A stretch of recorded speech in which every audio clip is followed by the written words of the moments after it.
Vote डाला। तो ये एक लंबा संघर्ष है, ऐसा नहीं कि हम लोग वजूद में नहीं रहे, हम लोग कहीं इस दुनिया में नहीं थे, हम हमेशा से थे। तृतीय प्रकृति हमेशा से रहती हैं और मैं आपको हज़ारों एग्जाम्पल दे दूंगी कि आप तृतीय प्रकृति के बिना महिला और पुरुष पूर्ण नहीं है। महिला और पुरुष पूर्ण नहीं, हमें अर्धनारीश्वर बोला गया, पर हम अर्धनारीश्वर भी नहीं, हम तो पूर्ण नारीश्वर हैं। हमारे अंदर दोनों गुण हैं, पुरुष और महिला के दोनों गुण होने के बाद हम सर्वोत्तम सर्वगुण संपन्न हैं। हम पूरी दुनिया को के दुख दरिद्र को जो हम समझते हैं उनके, हम जैसे अब रेनेसांस के बारे में यूरोप। नमस्कार, मैं हूं अजय भारद्वाज और आप इस समय ग्राउंड मीडिया देख रहे हैं। और आप सभी को पता है हमारा जो खास कार्यक्रम है, खास शख्सियत से हम रूबरू करवाते हैं। धनंजय चौहान इस समय हमारे साथ मौजूद हैं जो किन्नर समाज से हैं। सबसे पहले तो धनंजय जी आपको नमस्कार जी। नमस्कार आपको, ग्राउंड मीडिया पे आपका मेरा प्रणाम और सभी दर्शकों का जो सुनने वाले देखने वाले हैं उनको मेरा प्रणाम। बिल्कुल, और आप सभी को बताऊंगा कि क्योंकि हर क्षेत्र के अंदर जो लोग हैं अपना एक अनोखा कार्य कर रहे हैं, समाज सेवा के लिए अपनी एनजीओ चलाए हुए हैं। धनंजय जी भी एक एनजीओ चला रहे हैं और आप सभी को बताना चाहूँगा कि विश्व लेवल पर इन्होंने अपने समाज के लिए काफ़ी अच्छा प्रयास किया। बताना चाहूँगा कि कनाडा के प्रधानमंत्री ने भी इनके साथ मुलाकात की थी, डिनर किया था इनके साथ में और काफ़ी अचीवमेंट मिली है। चंडीगढ़ प्रशासन की तरफ से भी, भारत सरकार की तरफ से भी काफ़ी अवार्डों से भी नवाजा गया धनंजय चौहान जी को। धनंजय जी, नाम जैसे धनंजय लगता है कि भाई व्यक्तियों वाला नाम है, आदमियों वाला नाम है, और जो ड्रेस कोड है आपकी वो महिलाओं की है। तो सबसे पहले तो आप ये बताइए कि कब से आपने, जैसे जो ड्रेस कोड भी है, नाम आपका धनंजय मर्दों वाला नाम है, और जो औरत की वेशभूषा में कब से आपने ये किया? देखिए, हम तो बचपन से ही ऐसे ही हैं जी। और किसी जो पहचान होती है वो किसी के मोहताज नहीं होती है। नाम का कोई जेंडर नहीं होता है, कपड़ों का भी कोई जेंडर नहीं होता है।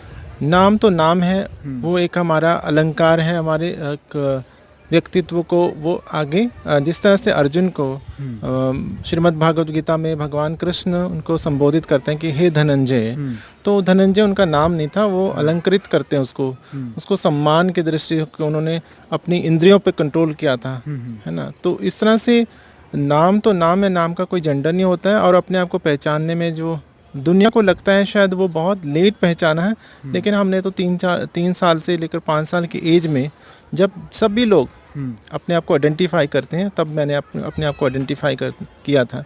जैसे मैं आपको ही सवाल पूछूं कि आपको कब लगा कि आप मर्द हो, क्योंकि इसका कोई जवाब नहीं है। बिल्कुल, ये एक सहज प्रवृत्ति है हमारा। मानसिक जो दिमाग है, जो बुद्धि है, वो अपने आप सोचती है कि मैं मर्द हूँ, औरत हूँ, या मैं दोनों में नहीं हूँ।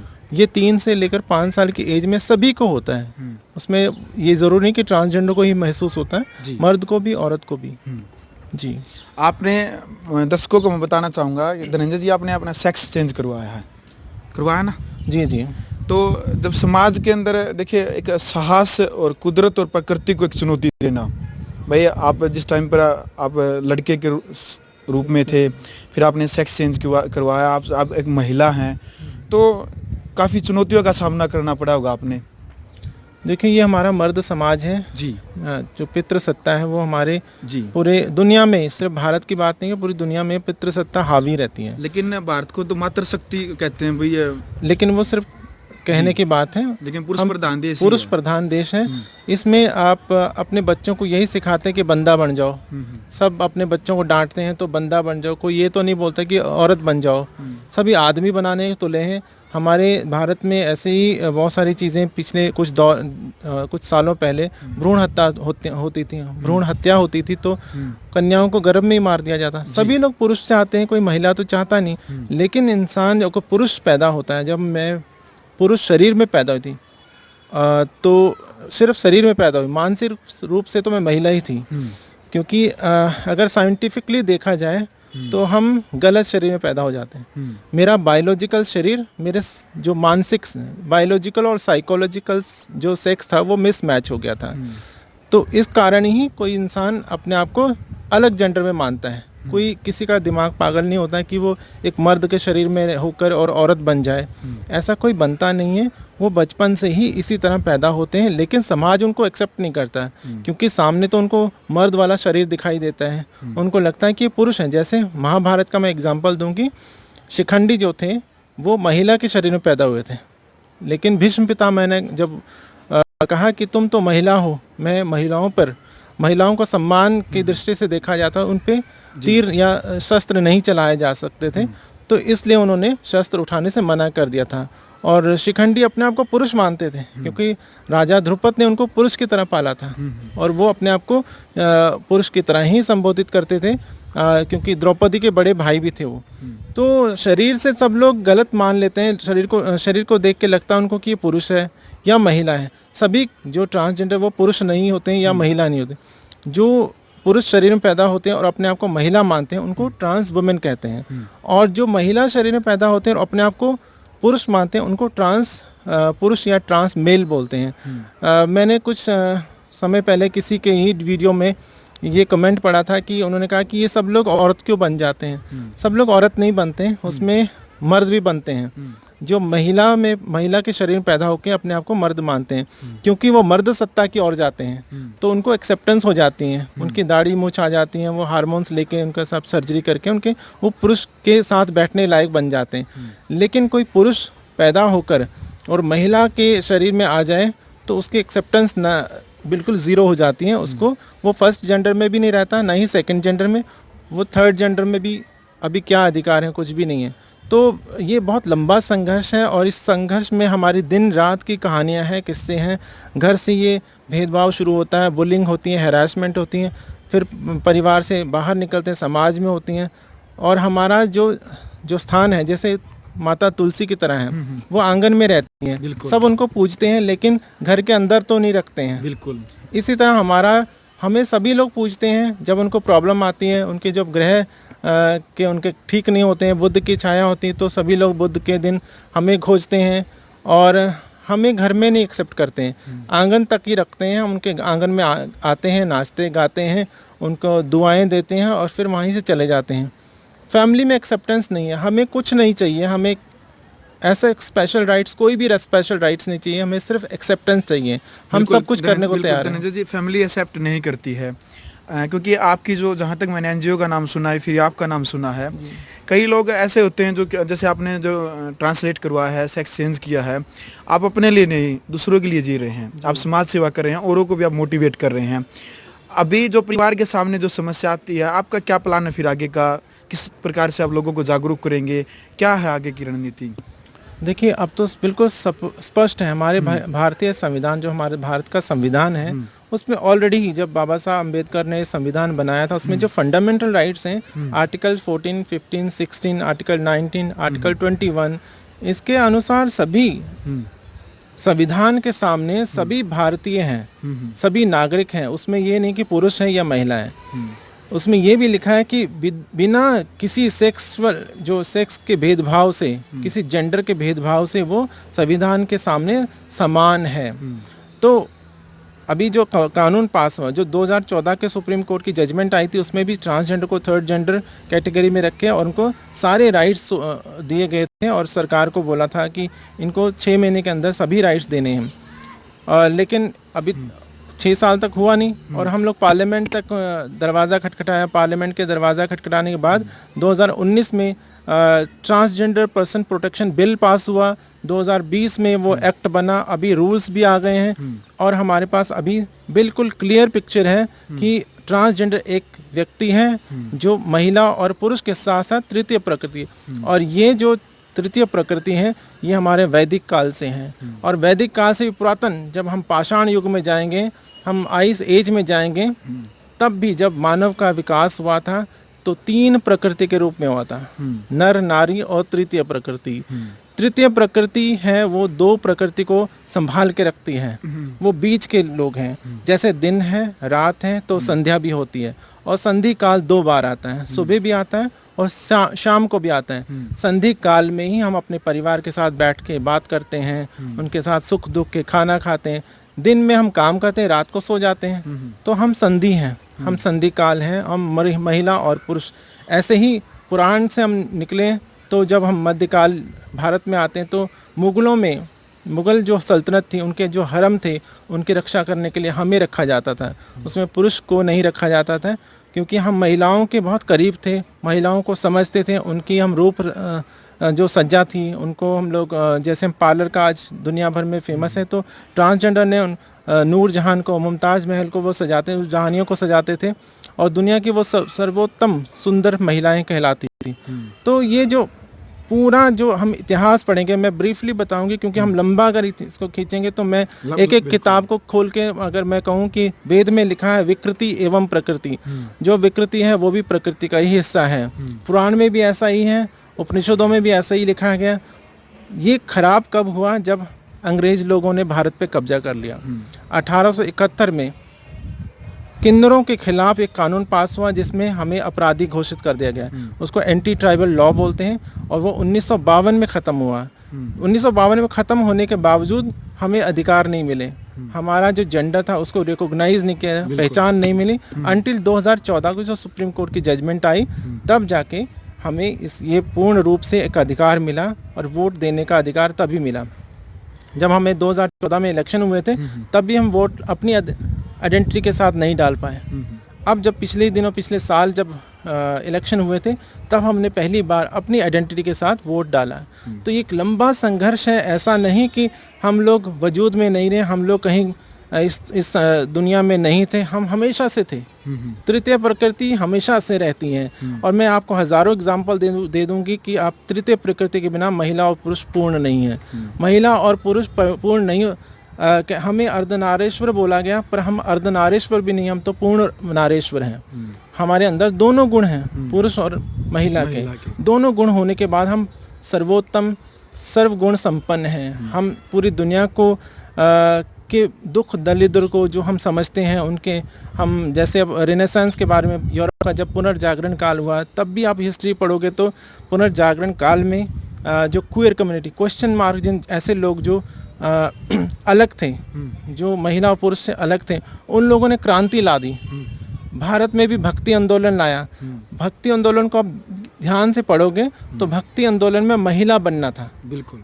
वृंदावन में कोई पुरुष नहीं जाता है, वृंदावन में सभी सखी भाव में जाते हैं, क्योंकि हम भागवत गीता में लिखा है केवल अहम पुरुषम, केवल मैं ही पुरुष हूँ और कोई पुरुष नहीं है। इसलिए वृंदावन में कोई पुरुष नहीं जाता, वहाँ पर सखी भाव में जाया जाता है। वहाँ पर सब लोग सखियाँ हैं, क्योंकि आत्मा जो है वो स्त्री है। हम उसको स्त्री रूप में ही संबोधित करते हैं, मेरी आत्मा जीवित है, मेरी आत्मा भूखी है, प्यासी है। तो इसी तरह और भी कथाएं हैं जो मैं आने वाले समय में आपके साथ लंबा एक इंटरव्यू होगा तब मैं आपको बताऊंगी कि भक्ति आंदोलन में किस तरह से किन्नर समाज ने या जो अलग लोग थे उन लोगों ने किस तरह से भक्ति को आगे बढ़ाया। ऐसे ही सूफीज़म में भी बाबा बुल्ले शाह कहते हैं कि नी में रुसिया यार मनाना पावे मनु कंजरी बनना पवे। वो घुंघरू बांध के अपने शाह इनायत के दरवाजे के आके नाचते थे। तो इस तरह से एक लंबी परंपराएं हैं जिसको हमने पूरे समाज को, मर्द और औरत के समाज को कंट्रोल करके रखा। और आज हम लोग उनके बीच में नहीं हैं, हम लोग दरवाजे से बाहर हैं, इसलिए समाज में बिखराव है। महिलाओं पे अत्याचार हो रहे हैं, बालिकाओं पे रेप हो रहे हैं। वो क्यों हो रहे हैं? क्योंकि किन्नर बीच में नहीं है। किन्नर ही मर्द को ललकार सकता है, किन्नर ही मर्द सत्ता को ललकारता है। लेकिन जब मर्द ने ही उनको निकाल दिया है तो महिलाओं पे अत्याचार और बढ़ते जाएंगे। मैं समाज से आग्रह करूंगी कि अपने घर में कोई भी किन्नर बच्चा या अलग तरह का उनको लगता है कि औरत जैसा है, ये मर्द जैसा है, उनको अलग जैसा लगता है, उसको घर से मत निकालिए। वो आपके बुढ़ापे की लाठी हैं। आपका बेटा आपको छोड़ के जा सकता है अपनी बहू को लेकर दूसरे शहर में, आपकी बेटी ससुराल चले जाएगी, लेकिन आपका जो बच्चा अलग तरह से दिखता है आपको, या किन्नर है या कुछ भी अलग लगता है आपको, वो आपको छोड़ के कभी नहीं जाएगा, वो आपके बुढ़ापे की लाठी बनेगा। बिल्कुल।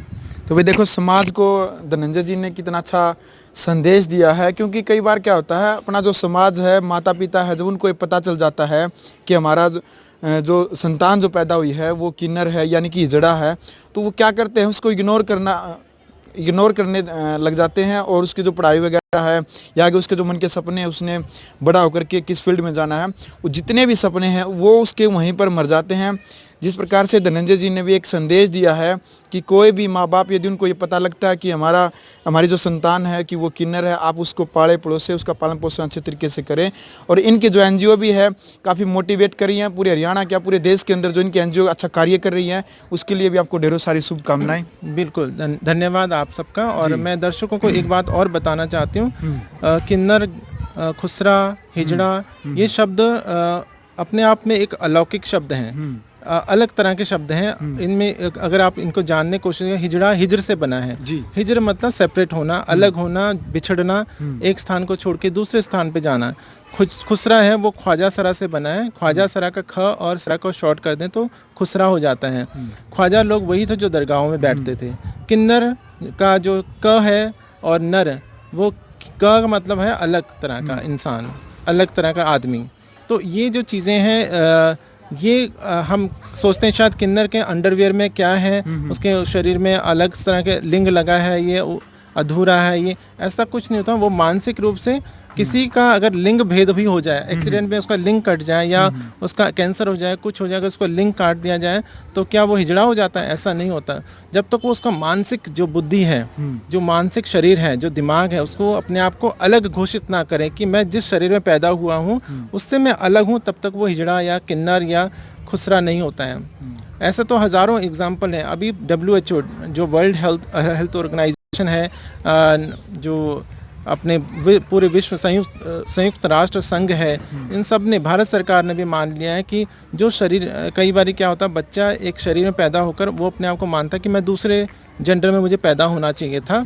तो ऐसा, इसी कारण ये ट्रांसजेंडर बिल पास हुआ है। अब कोई भी बच्चा जिसको लगता है कि मैं गलत शरीर में पैदा हुआ, तो अपना जेंडर चेंज करके, अपना सेक्स रीअसाइनमेंट सर्जरी करके वो अपने आप को बदल सकता है। हमें क्यों नौबत पड़ती है भीख मांगने की? हमें क्यों अलग दुनिया में जाना पड़ता है? हमें क्यों परिवार छोड़ना पड़ता है? क्योंकि एक्सेप्टेंस नहीं है, स्वीकार नहीं है। अगर वो जैसा भी है, जिस तरह भी के है, वो उसको स्वीकार कर लेना चाहिए। और बच्चे को उसके पढ़ने लिखने, जिस तरह से बहुत सारे एग्जांपल है ट्रांसजेंडर जो दुनिया भर में अपनी नाम कमा रहे हैं, सिर्फ भारत में नहीं, पूरे मैं ऐसे भी नाम बता सकते हैं जो प्राइम मिनिस्टर भी रहे पूरे दुनिया में। कई लोग ऐसे हैं जो प्राइम मिनिस्टर भी हैं, बहुत सारे जो जैसे आप ये एप्पल फ़ोन यूज़ करते हैं, इनका CEO भी जो है, CEO जो है वो भी, टिम कुक जो हैं, वो अपने आप को अलग आइडेंटिफाई करते हैं। तो क्या हम एप्पल फ़ोन यूज़ करना छोड़ देंगे जो वे उनके लिए जो नफ़रत करते हैं?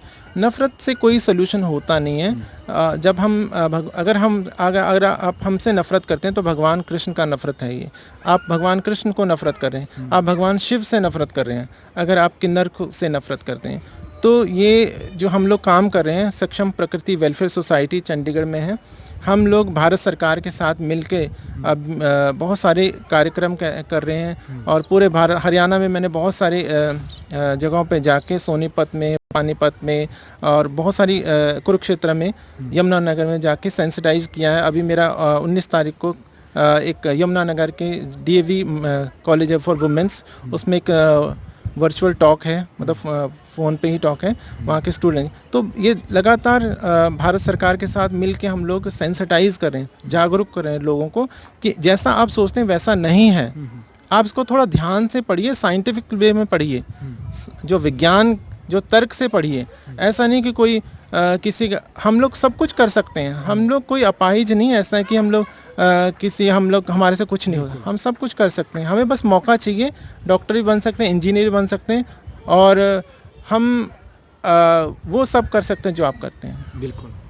चलो भी, आपको वीडियो कैसी लगी? क्योंकि नेक्स्ट जो कार्यक्रम रहेगा धनंजय चौहान जी के साथ में, वो सारी बातें, किन किन परेशानियों का इनको सामना करना पड़ता है और समाज इनको एक अलग दृष्टि से क्यों देखता है, वो समाज की कमियां हैं, फिर यह समाज की मानसिकता ही ऐसी है, या फिर उनके अंदर अबुद्धि के कारण ही वो ऐसा बर्ताव करते हैं। जिस प्रकार से इन्होंने बताया कि समाज के लोग उनको एक्सेप्ट नहीं करते, यही जो सबसे बड़ा कारण है। मतलब जो पूरी जानकारी है, नेक्स्ट एपिसोड रहेगा जो हमारा ग्राउंड मीडिया का, उसमें पूरी जानकारी हम देंगे। आपको वीडियो कैसी लगी? आप इस वीडियो को ज़्यादा से ज़्यादा शेयर करें। ग्राउंड मीडिया के लिए चंडीगढ़ से अपने कैमरामैन सहयोगी इंतजार के साथ मजा भारद्वाज। राष्ट्र निर्माण की जानकारी के लिए ग्राउंड मीडिया चैनल को सब्सक्राइब करें और शेयर करें।